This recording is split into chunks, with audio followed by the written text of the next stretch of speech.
Dear sisters and brothers, today is the Feast of Pentecost, and with this solemnity the Easter season comes to a close. We are in fact at the 50th day after Easter. And, from the liturgical and ecclesial point of view, the Easter season, these 50 days, are like one single great day. So it should not surprise us that in the Acts of the Apostles, from which the passage you have heard is taken, the gift of the Holy Spirit is described as being given on the 50th day, while the passage from the Gospel of John, which we usually read for our good news, speaks of the gift of the Holy Spirit on the evening of Easter. It is one single great day, and there are two ecclesial, theological and experimental perspectives from which the evangelist John and the evangelist Luke begin in order to present to us the same reality, precisely the gift of the Holy Spirit that God the Father gives us through Jesus. There is therefore no contradiction, rather, these are two visions that perfectly complement one another and help us understand even better this great mystery, this great gift. We chose to read the Acts of the Apostles, and therefore the first reading of today's feast, because the Gospel passage is the same as that of the second Sunday of Easter, on the 12th of April, if any of you would like to go back and listen again to the reflection on that Gospel. Today we prefer the Acts of the Apostles, precisely because it is also the episode that we know best, the one we remember most clearly from the days of our catechism. On this day, which did not begin with Christianity, the Holy Spirit is given to us. Beforehand, Pentecost was an agricultural feast. It celebrated the new life that returned in spring after the winter's dormancy and death. Later, the Jewish people began to celebrate at Pentecost the gift of the law, the gift of the Torah that God gave to Moses on Mount Sinai. On this day the Church has placed the feast of the Holy Spirit, the one who gives us the new law, no longer written on stone tablets outside us, but written on the tablets of flesh of our heart and therefore interior to each one of us. A law, then, that is not imposed on us from the outside by force, but one that springs up from within the heart, one that is part of our very nature. This, then, is the new nature that the Lord has given us. The Bible speaks often of the Spirit, beginning from the moment of creation. The book of Genesis tells us that the Spirit was hovering over the waters, and then, in many passages of the Old and especially the New Testament, the Spirit is spoken of again. For example, John the Baptist said that he was baptizing with water, but that Jesus was coming, the one who would baptize in the Holy Spirit and fire. Jesus himself, at the beginning of his ministry, speaking by night with Nicodemus, a Pharisee and a member of the Sanhedrin, tells him that we must be born from above, we must be born not only of water but also of the Holy Spirit, because what is born of the flesh is flesh and is destined to pass away, but what is born of heaven, what is born of the Spirit, will endure forever, because the gift of the Spirit is the gift of a new life, the very divine life that was in Jesus, a life that will enable us to do the very same gestures and the same works that Jesus did. Even at the moment of Jesus' death, in the Gospel of John, there is a reference to the Spirit. In fact, while the Gospel of Mark tells us that at a certain point Jesus on the cross breathed his last and died, as happens to each one of us, the evangelist John says that at the moment of death Jesus handed over his Spirit, he gave us, he bestowed on us his Spirit, the Holy Spirit, the divine life. And then, on the evening of Easter, as I was saying in reference to today's Gospel, which is in fact the same as that of the second Sunday of Easter, it is said that Jesus, while the apostles were gathered in the upper room with the doors closed, came and stood among them and breathed on them, giving them the Holy Spirit. A Spirit who brings the gift of peace, a Spirit who brings the capacity to love all the way to forgiveness. In fact, for our old human nature, for the flesh, as St. Paul would say, it is not natural to love, and it is not natural to love those who do us harm, our enemies. From a human point of view, when someone insults us, we are inclined to respond with an insult. When someone uses violence against us, we are inclined to respond with violence. Certainly, if someone strikes us on one cheek, we do not naturally offer the other. Humanly speaking, if someone takes our cloak, we certainly do not give them our tunic as well. If someone forces us to go 1 mile with them, we certainly do not go a second mile with them. Who makes us capable of doing all these things? It is precisely the Spirit, the gift of the Spirit, this new life that comes from above. By placing the Feast of Pentecost, the gift of the Spirit, on the day when the Jewish people celebrated the gift of the law, Luke wants to tell us that on the day of Pentecost that law reaches its fulfillment, the path the law pointed out, the direction the Torah had shown us, finally reaches its fulfillment, its destination.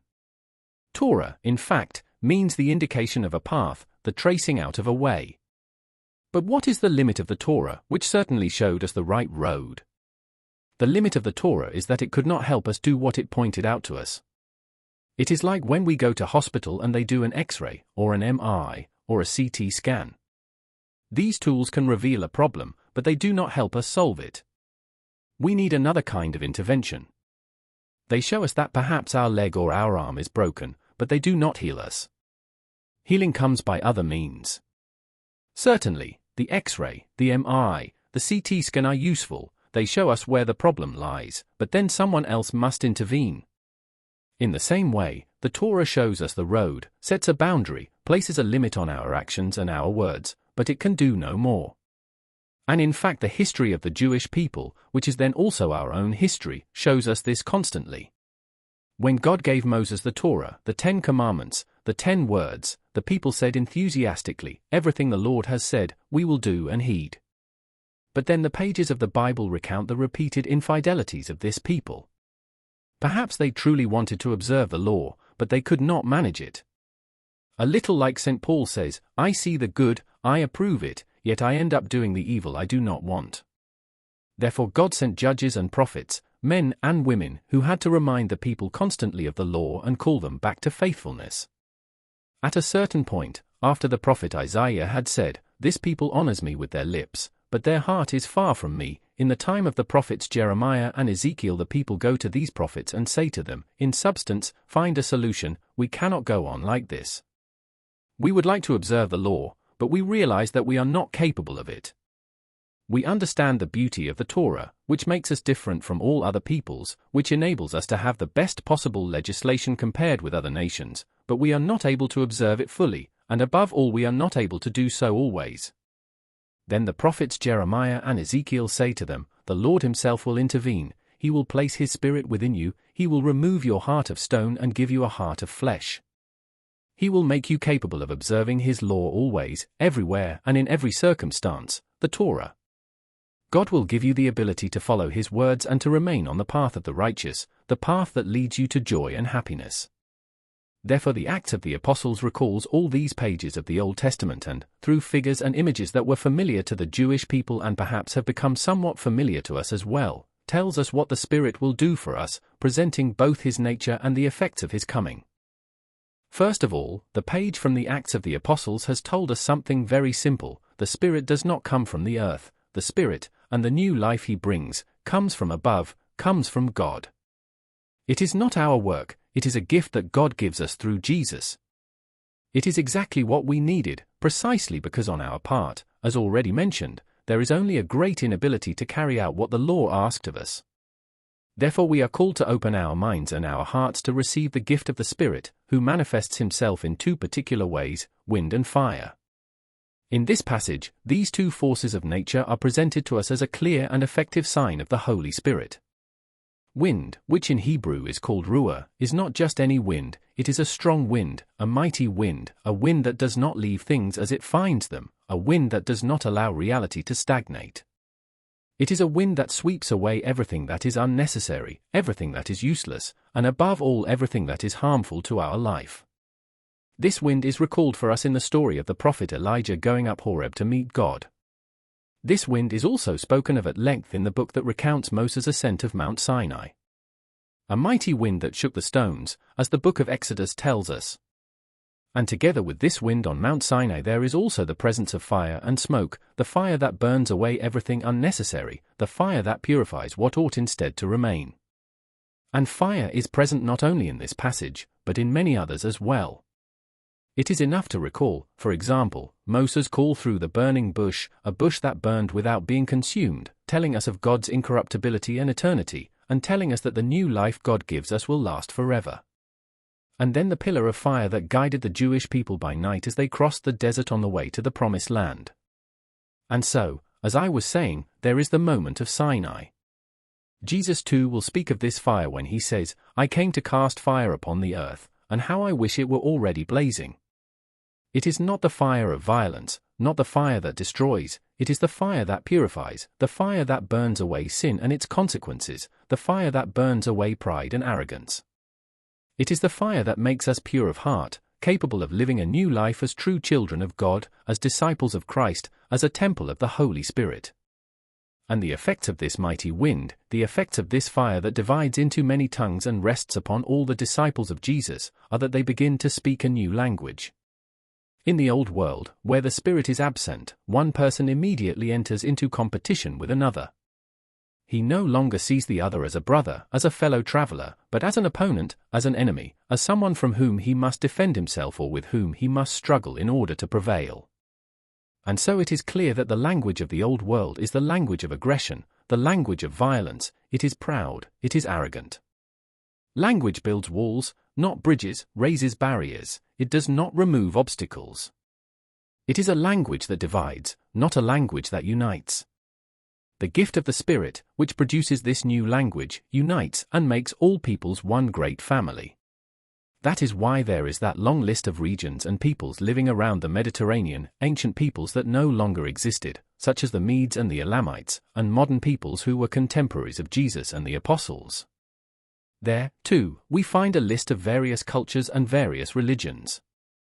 The new language, the fruit of the Spirit, is understood by all because it is the language of love, because it is the language of service, it is the language that builds bridges, that recognizes in each person a brother or a sister, because we are all children of the same Father. Therefore it is not an aggressive, violent and arrogant language, but a language that is warm, friendly, fraternal, merciful. A language that everyone can understand, a language in which everyone can recognize themselves. What happened then can still happen today. If you and I, dear brothers and sisters, open our minds and hearts to receive the gift of the Spirit, if we allow Him to show us the path to follow and if we allow the Spirit to act within us, then we can truly become capable of living and acting as true children. Otherwise we will remain wild trees. A wild tree produces wild fruit. If I care for it attentively, if I cultivate it and water it, it will continue to give me wild fruit, perhaps larger than before, but still wild fruit. For that tree to become good, it needs to be grafted. In this way its wild strength will become a good strength, paradoxically even more forceful than that of a tree that was good from the beginning. So it must be for me and for you. We must allow ourselves to be grafted into Christ and by Christ. We must allow the gift of the Spirit to descend within us. We must remain in the wind of the Spirit, we must allow ourselves to be warmed and purified by the fire of the Spirit so that we may carry out the works of the Spirit. And the great works that God has done, and that we too must do, are precisely these. God's great work is that He sent us His Son Jesus, who brought salvation and new life for all of us. In God's name, with the new life of the Holy Spirit, we too must carry out the same great work of God. We must bring into the world, after having experienced it in ourselves, this new life. We must bring God's love into the world, and this will renew the world, just as we will say later in today's responsorial psalm, Lord, send out your Spirit, and renew the face of the earth. And we must be the instruments through whom the Spirit, sent by the Lord, renews the whole earth. For the last time this year, a blessed and holy Easter to you all.